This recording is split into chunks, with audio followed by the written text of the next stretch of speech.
Blessings, everyone. Peace, blessings. I am Medicine Woman Cat, and I'm back with another video. This is an Indigenous teaching on the invisible elements of nature, and we're going to be focusing on the element of air. The element of air is magical in that it's invisible, and the first lesson of air is to teach us that we need to go beyond what we can see and also tap into what we can feel and what affects us energetically and physically in the unknown or the unseen realms, so to speak. So one of the instruments of air obviously are flutes, and flutes are really ancient instruments. They're one of the original instruments besides drums, and utilizing the breath, which is known as the life force energy or the chi, is one of the ways we can connect with the divine. So the element of air is conscious itself. If some of you remember my water teaching and the cosmic power of water, I talk about how ancient water is within the universe. Well, air is also, it's an element specific to particular planets. Earth, obviously, we breathe air.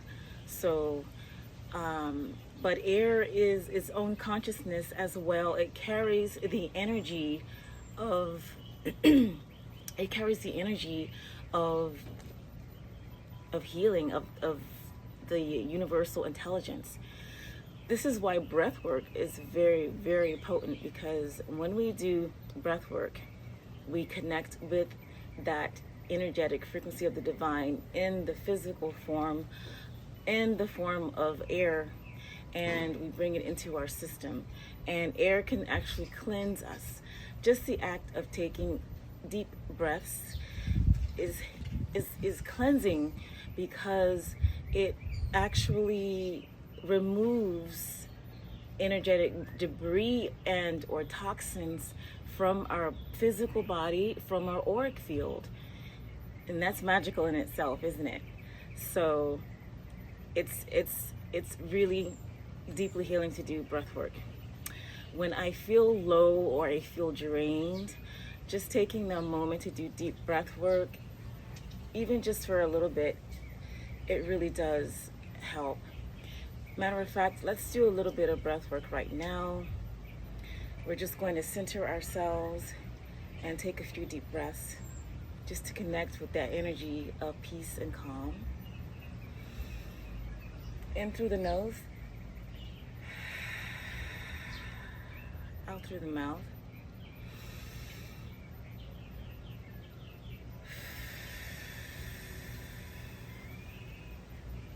We inhale, we hold for a few counts, and we exhale once again.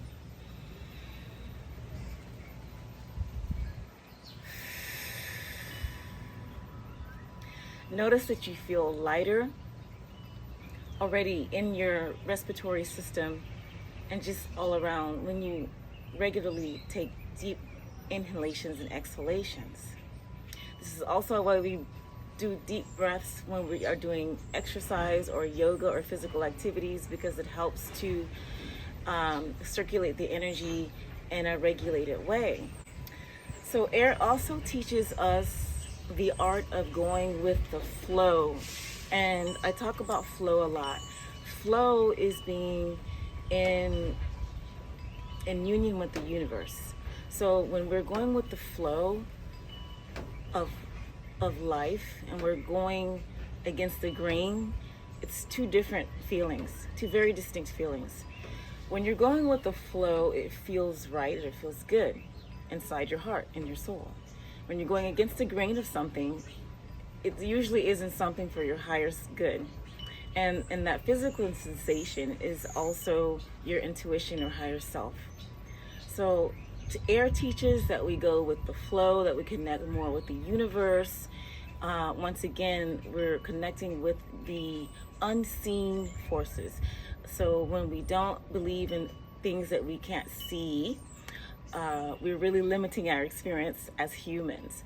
There are people who are very logic based, who are very 3D based. They only go upon what their senses can perceive, which is a very minuscule portion of an experience. So we do know that flowing and surrendering and releasing, and it's kind of like that thing, let go and let God. That's what that saying means. So when people say things like that, that's what that means. So learning to trust that the universe has your back, that you are being guided into what is meant for you, is being in flow state. And that is also taking the time to quiet the mind and to receive guidance and wisdom from our ancestors, our spirit guides, our galactic star family, what have you. And knowing that our steps are guided in the right direction at all times. So air is also a teacher of that. One of the companions of air is the bird, which is one of my spirit animals. The bird and the snake and the owl. I have a few buddies that are in the spirit totem world that are walking with me in this path. So what does the bird teach? The bird teaches a higher perspective. When a bird is soaring above things, things look different than when you're on the ground. Sometimes when we're in the thick of things, it's hard to have a higher perspective because we're right there on the ground with it. But when we ask to connect with the energy of the bird, we can see things from a higher perspective. We can see the bigger picture of situations in life. And that allows us to sort of soar above these ground level energies, the lower vibrating energies of fear, of doubt, and things like that. It all connects with flow state, right? So this is the magic and the medicine of air. And there are other things that the bird teaches, particularly the hawk. The hawk, when someone says they're watching you like a hawk, what is that? There's a very keen, sharp zooming in on detail there. So not only are you seeing things from a higher perspective, you're zoning in, you're getting to the point of things, right? It's almost like a scorpionic energy. As a sun sign Scorpio, I relate to that. You're going through all the bull and you're getting straight to the point of something. You're zooming in like laser sharp focus. So there's something to be said for the higher perspective and zooming in to details, because sometimes we go in the opposite direction and we see things from such a vague way that we don't see the detail of things. So the hawk teaches us to zoom in the details. So going back to the owl is one of my spirit animals, and the owl, also a companion of the air element, teaches wisdom. And it ties into a higher perspective and the zooming in, because we need both, right? We need a balance of higher perspective and detail. So we need that cultivates wisdom. Wisdom comes from learning as well, obviously. And wisdom can be imbued upon us through our guides and our teachers. So the owl is not a bird that's constantly making a lot of noise. It's quiet and it's observant. There's a lot to be learned from observing silently. Unlike the parrot, who constantly talks, the owl only makes its noise every now and then. Mostly it's a quiet observer. And because its head can turn in so many directions, it can see from many different directions, from many different angles and perspectives, the reality of a situation. So there are There are so many different companions to the air element, and we can learn so much from this natural, invisible element and everything that it teaches us. Air is sacred, and as human beings, it is a way for us to connect with something that we can't see, but something that is very powerful.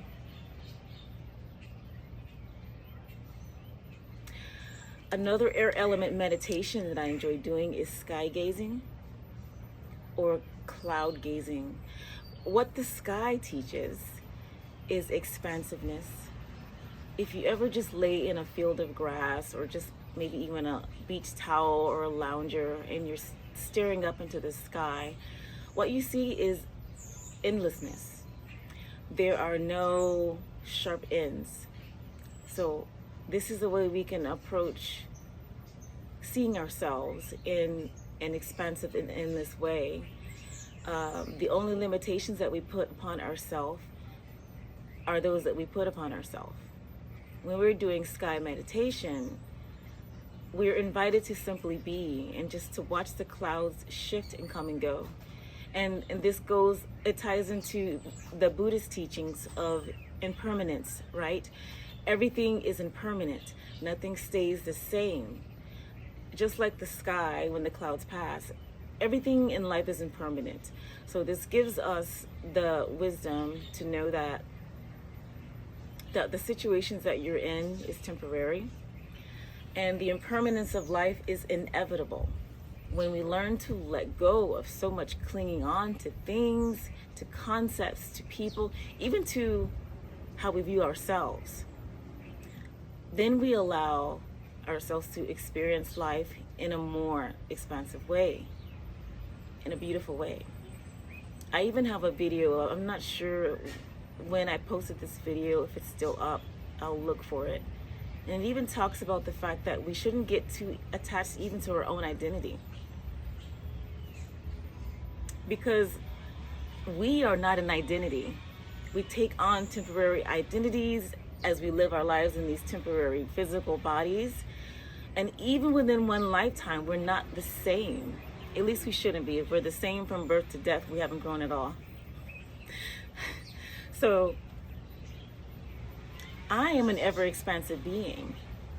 The way I am today may not be the way I am 5 years from now, 10 years, 20 years from now.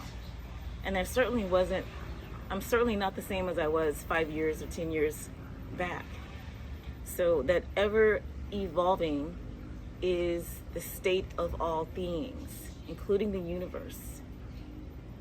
So having that detachment to identity, detachment to situations, things in life, to expect a person, a thing, a situation to remain the same at all times is to set yourself up for disappointment, because all things are impermanent. So the quicker we embrace the impermanence of life, the easier things become. I do want to thank you for joining me in this teaching, and if you like my content and you know others who may also like it, share, subscribe, and I appreciate you all so very much. Blessings to you.